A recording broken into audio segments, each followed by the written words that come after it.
오늘 요한일서인데요. 요한일서 보니까 1절에 장로라고 시작합니다. 장로.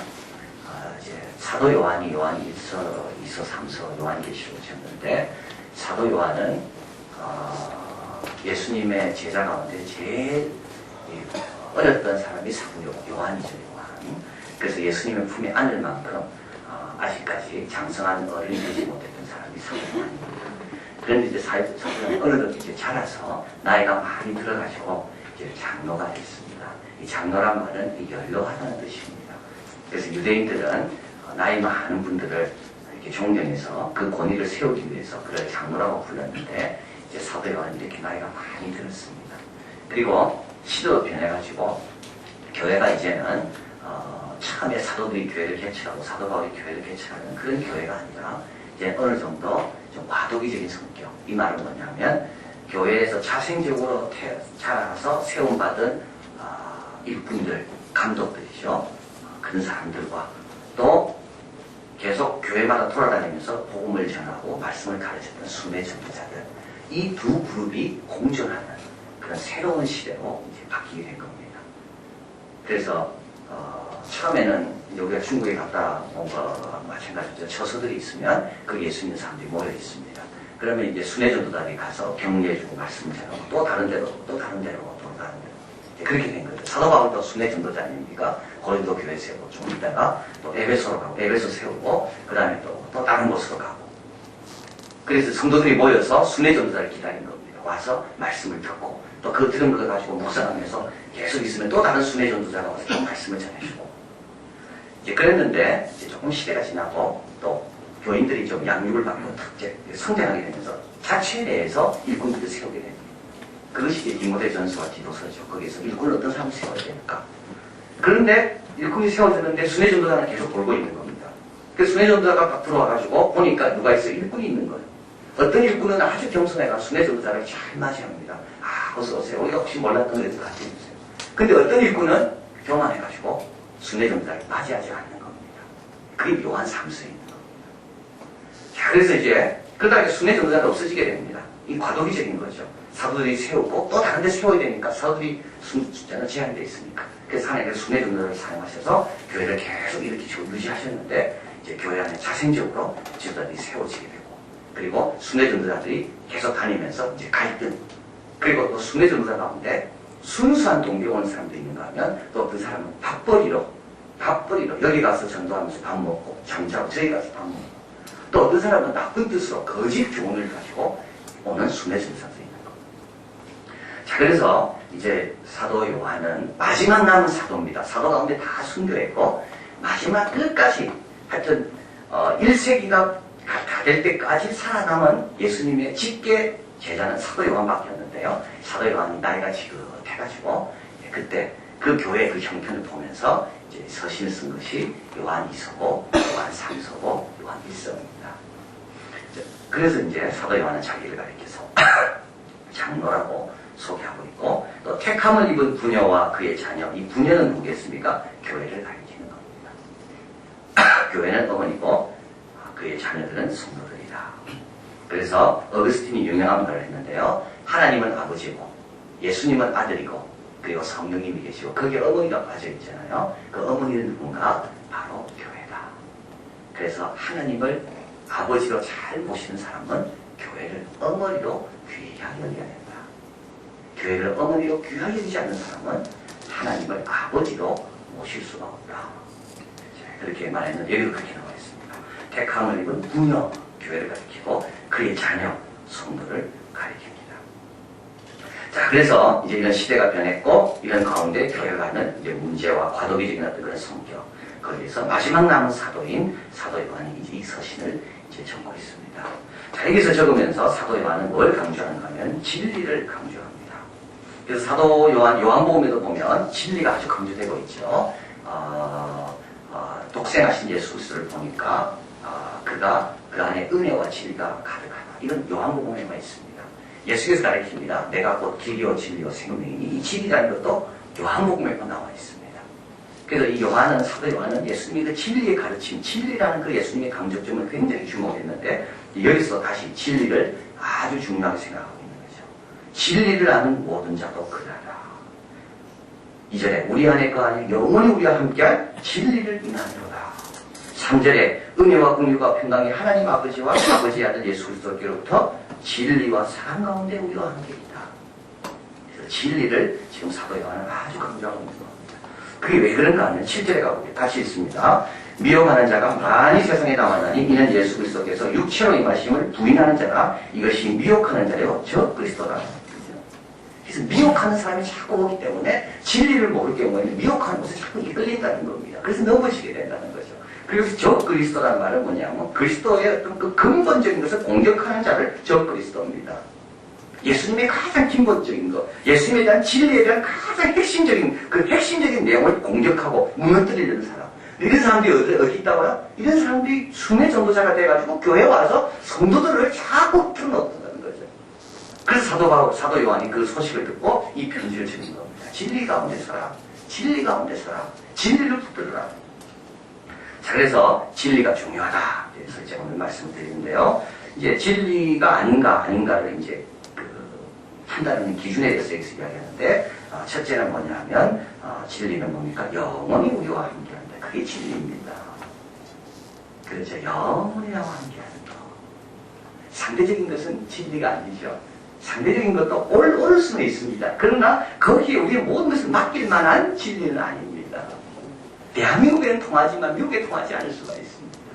오늘 21세기는 통하지만 22세기는 안 통할 수가 있는 겁니다. 그래서 정말 내가 붙들어야 되고 내가 우리 자녀에게 유산으로 물려줘야 될 진리, 정말 가장 중요한 교훈은 뭔가? 이거는 이 교훈이 영원히까지도 효력이 있냐 없냐 그걸 봐야 되는 겁니다. 이게 참 중요한 겁니다. 하늘나라까지 갖고 갈 수 있는가 없는가라는 거죠. 지금은 의대가 좋고 지금은 상대가 좋고 지금은 법대가 좋다 해서 그거 영원히 가져갈 거냐라는 거예요. 그게 하늘나라까지 들고 갈 만큼 그게 그만큼 진리고 우리의 모든 것을 걸 만큼 가치 있는 거잖아는 겁니다. 그게 아니다는 거죠. 그래서 정말 진리가 아닌가? 우리는 진리를 택해야 되는데 그게 진리가 아닌가? 그 기준, 판별하는 기준이 있는데 그것의 생명력입니다. 이게 생명이 몇 년까지 가겠느냐라는 거예요. 이게 몇 년 갈 거냐, 몇 년 갈 거냐, 20년 갈 거냐, 30년 갈 거냐. 영원히 갈 진리가 있습니다. 그게 뭡니까? 내가 죄인이라는 겁니다. 나는 죄인이다. 나는 예수님의 사랑 없이나 예수님의 도움 없이나 나의 교만과 나의 미움과 이런 이 더러운 마음을 내가 도저히 난 해결할 수 없다. 이게 영원히 갈 진리입니다. 이게 더 중요한 진리입니다. 이거는 2000년 동안 한 번도 변함이 없습니다. 이거는 구약으로부터 성경이 쓰여진부터 하나님께서 인간을 창조하고부터 지금까지 하나도 변한 게 없습니다. 이걸 우리가 기억해야 되는 거죠. 이게 영원한 진리입니다. 이걸 본문에 보면 또 나와 있습니다. 예수님은 하나님의 아들이라고. 예수님은 하나님의 아들이다. 예수님은 모든 인간과 다르다. 하나님과 동일한 분이고 우리의 형체를 입었을 뿐이지 원래 예수님은 태초에 말씀이 계시다. 이 말씀이 하나님과 함께 계셨으니 이 말씀이 곧 하나님입니다. 이게 영원한 진리입니다. 자, 그래서 우리가 진리를 판단하는 기준은 뭐냐면 이게 몇 년 갈 거냐라는 거예요. 몇 년 갈 거냐. 두 번째로 이 진리가 은혜와 긍휼과 평강으로 더하게 하는 거냐 그렇지 않은 거냐라는 겁니다. 이 관계성을 말합니다. 내가 이것을 붙잡을 때마다 더 은혜를 경험하고 하나님의 긍휼 앞에 더 나가게 만들고 주님이 주신 평강을 더 경험하는가 그렇지 않는가. 관계성입니다. 점점 하나님으로 멀어지게 합니까? 그건 그 진리가 아닙니다. 영원한 것도 아니고 그건 멀리해야 될 겁니다. 바로 내가 죄인임을 알 때 얼마나 내가 하나님 앞에 긍휼 앞에 나갑니까? 우리 하나님께서 나를 사랑하시고 하나님은 모든 좋은 걸 주시는 분이다. 우리 하나님은 어제나 오늘이나 영원히 변치 않는 분이다. 그걸 붙잡을 때 은혜와 긍휼과 평강을 나눠. 우리 하나님은 왼손잡이라 그래요. 양손잡이. 오른손으로는 우리를 위해서 우리 대신 싸우시고 왼손으로는 뭐 하신다고 그랬죠? 우리를 치신다고 했습니다. 우리는요, 우리를 위한 하나님 오른손만 갖고는 절대 강해질 수가 없습니다. 하나님 우리를 치십니다. 스파링 파트너가 돼가지고 권투할 때 링에 올라가고 우리를 링으로 쫓아가시고 그리고 자꾸 우리를 공격하시는 겁니다. 시험해 보시는 겁니다. 강하게 만들고 실전에 나가면 더 강한 적들이 기다리고 있으니까 우리를 사랑하셔서 우리를 더 강하게 근육을 강하게 만들려고 이것도 들어봐라 이것도 들어봐라 그러면서 못 들 때는 하나님 대신 들어주지만 그러나 계속적으로 이걸 붙들어 이게 진리입니다. 이게. 하나님의 양성. 그래서 하나님이 야곱과 싸우시잖아요. 이해가 되지 않습니다. 왜 하나님이 야곱과 싸울까요? 하나님 우리가 싸웁니다. 내가 원하는 거 그 들어주지 않고 내가 원하는 대로 되지 않도록 하나님이 어떻게 보면 다른 사람이 방해하는 것이 아니라 우리 하나님이 방해하십니다. 어려운 문제를 다른 사람이 내는 게 아니라 하나님이 내십니다. 시험은 절대 쉽지 않습니다. 시험 문제는 쉬운 게 없습니다. 그런데 우리 하나님은 그 어려운 시험 문제를 우리에게 내시는 겁니다. 자, 이런 게 진리입니다. 이런 걸 모르고는 하나님의 은혜와 긍휼과 평강을 누리기 없습니다. 이런 걸 모르는 사람은 왜 하나님이 나에게 어려움을 줬을까? 왜 우리 가정에게 이런 기도 제목이 있을까? 왜 나의 하는 일마다 나에게 형통하지 않고 많은 일이 부딪힐까? 이런 사람에게는 평강이 없고 은혜도 없습니다. 자, 그래서 진리는 뭡니까? 관계성입니다. 하나님과의 나의 관계성. 그리고 또 한 가지가 있다면 이 진리는 열매입니다. 8절 같이 읽겠습니다. 너희는 너희를 삼가 위로에 일한 것을 잃지 말고 오직 온전한 상을 얻으라. 진리는 온전한 상을 얻게 합니다. 여러분 불완전한 상이 얼마나 많은지 세상에 불완전한 상이 얼마나 많은지 그 상 받고 넘어진 사람이 얼마나 많은지 아까 오기 전에 잠시 읽었습니다. 시온은 아람이가 지금 한 권으로 있는 그 로마 이야기가 로마 여기 뭐 15권인가 내가 한 권으로 요약합니다. 그 책에서 로마 초창기를 이야기합니다. 로마가 어려울 때만 로마가 힘들 줄 알았는데 로마가 잘 될 때도 위기는 오더라는 겁니다. 로마가 잘 될 때도 위기는 또 오더라는 겁니다. 내부에서도 위기가 올라오고요. 시기하는 사람이 주위에서 가만두지 않습니다. 잘 되면요. 여러분 온전한 상이 아닙니다. 온전한 상은 어느 누구도 다 축복해주고 어느 누구도 다 격려해주고 영원히 함께가는 게 온전한 상입니다. 근데 우리는 너무 지금 불완전한 상 가지고 자꾸 싸우고 있는 거죠. 불완전한 상을 얻게 하려고 얼마나 우리가 노력하는지 모릅니다. 그게 왜 그럴까? 진리를 몰라서 진리로부터 자꾸 벗어져서. 자, 그래서 진리를 판단하는 기준은 첫째는 이것이 시간성, 영원성, 얼마나 오래 갈 건가. 또 한 가지 하나님의 은혜와 긍휼과 평강을 나에게 더하게 하는 건가. 또 한 가지 이것이 온전한 상을 얻게 하는 건가. 영원한 하늘나라까지 가서도 상을 얻게 하는 건가. 그러면 그건 붙잡아야 될 진리입니다. 자, 그래서 우리 사도 요한은 편지를 쓰면서 너희들이 잘 생각해라. 거짓 선지자들이 와서 너희들에게 뭘 가르칠 때 정말 이것이 진리에 기초한 건지 하나님과 관계를 도와주는 건지 하나님부터 무너지게 하는 건지. 그리고 오늘 본문에 보면 또 중요한 말, 사랑이라는 말을 하고 있습니다. 이 사랑. 분여요 이제 내가 구하는 게 서로 사랑해요. 여러분 사랑과 진리는 같이 나갑니다. 여기서 말하는 사랑은요 아가페입니다. 아가페. 이 아가페는 상대방이 진정으로 복받고 행복하고 주님 안에서 잘 되길 원하는 그 마음이 여기 말하는 아가페 사랑입니다.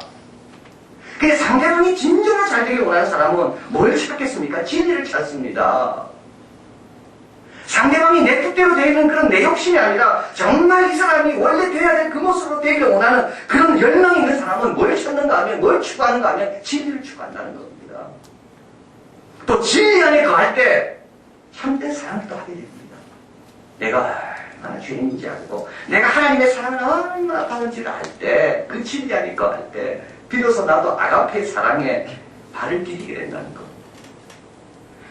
자, 그래서 여기서 진리가 얼마나 중요한 걸 우리에게 이야기하고 그러나 이 진리는 공격하는 자가 늘 있기 때문에 진리를 지키라고 이야기하는 거죠. 자, 7절에 미혹하는 자가 많이 세상에 나왔다고. 참 사도 요한은요 오래 산 이유가 여기 있는 겁니다. 하나님 사도 요한을 오래 살려주신 이유가 여기 있습니다. 사도 요한은 예수님의 그 심장 뛰는 소리를 들었지 않습니까? 품에 안겨가지고. 그래서 예수님이 누군지를 사도 요한은 누구보다 잘 압니다. 그런데 이런 이단들이 나타나는 거죠. 이 이단은 누구냐면 예수님의 육체로 임하심을 부인하는 자입니다. 그 예수님께서 육신을 입증했다는 겁니다. 왜냐하면 이 육신은 우리가 인간이 생각해도 아무리 생각해도 육신은 부족한 게 많이 있잖아요. 근데 부족한 육신을 예수님이 입었을 리가 없다라고. 그래서 어떻게 보면 예수님을 위하는 척 하면서 예수님이 부족한 살덩어리를 입으셨던 그 큰 엄청난 사랑에 대해서 자꾸 평가시키는 겁니다. 그래서 사도 요한은 미혹하는 사람 많이 세상에 왔다. 자, 그러면서 진리를 사도 요한은 위해서 싸워야 되는데 세 가지 어떻게 싸우는가? 절대 하나님 말씀으로 싸우는데요. 그리스도께서 육체로 임하심을 여러분 줄을 쳐야 되는데요. 이 구절은 왜 줄을 쳐야 되는가 하면 이 구절이 너무 중요합니다. 왜냐하면 육체로 임하셨다는 게 아니고요.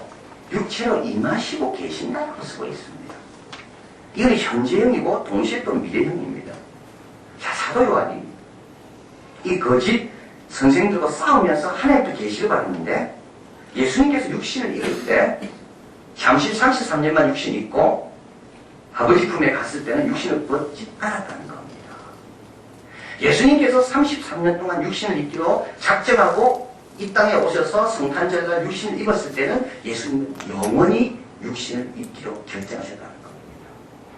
자, 그래서 이 현재이라는 말은 뭐냐면 지금도 부족한 우리 가운데 주님은 임하신다는 말이고요. 또 한 가지는 주님이 다시 재림하실 때 어떤 모습으로 오신다고요? 육신을 입은 채로 오신다.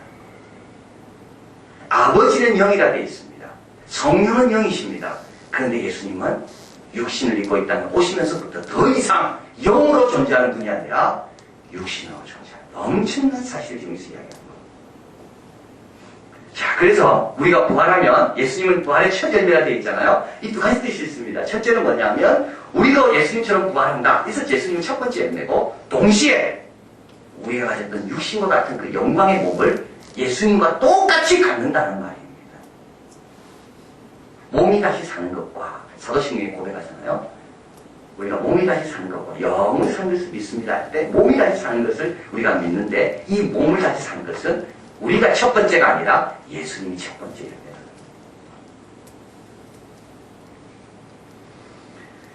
자, 그래서 사도 요한은 예수님이 육체로 임하셨다가 아닙니다. 그래서 이 성육신이 얼마나 대단한 사건인지 우리 하나님께서 당신의 아들을 보내실 때 33년만 육신을 입고 지내라고 보내신 게 아니라 영원히 사람과 동일한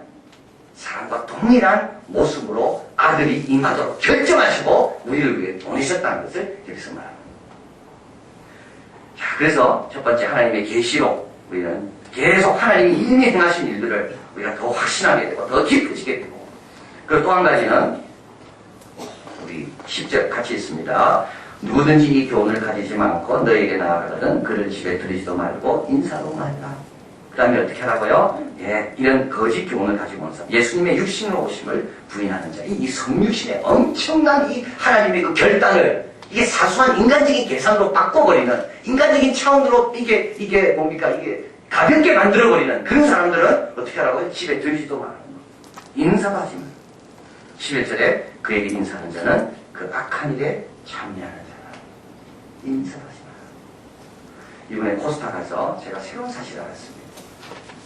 여기 코스타 이제 강의가 끝나면 강사님들이 모여서 여러 가지 교제도 하고 하는데요. 그 짝퉁 이야기가 짝퉁. 그래서 이제 중국 코스타 할 때 중국 양복 너무 좋답니다. 다 짝퉁이지만은 그래서 지금 현재 중국에서 사올 수 있는 제일 확실한 것은 양복이랍니다. 양복 기지가 너무 좋다고요. 그래서 짝퉁 시장에서 양복을 삽니다. 그런 이야기가 시작돼가지고 짝퉁 이야기 나온 겁니다. 그래서 어떤 한 분이 우리 사모님하고 가가지고 중가에 오니까 롤렉스 또 시계 보고 오메가 짝퉁이 짝퉁 시장에 정신을 못 차려요. 갑자기 장인어른 생각나고 장모님 생각나고 그래서 시계 10개를 사들고 들어오다가 공항에서 딱 잡힌 겁니다. 그래서 이제 설명을 했대요. 제가 이게 짝퉁입니다.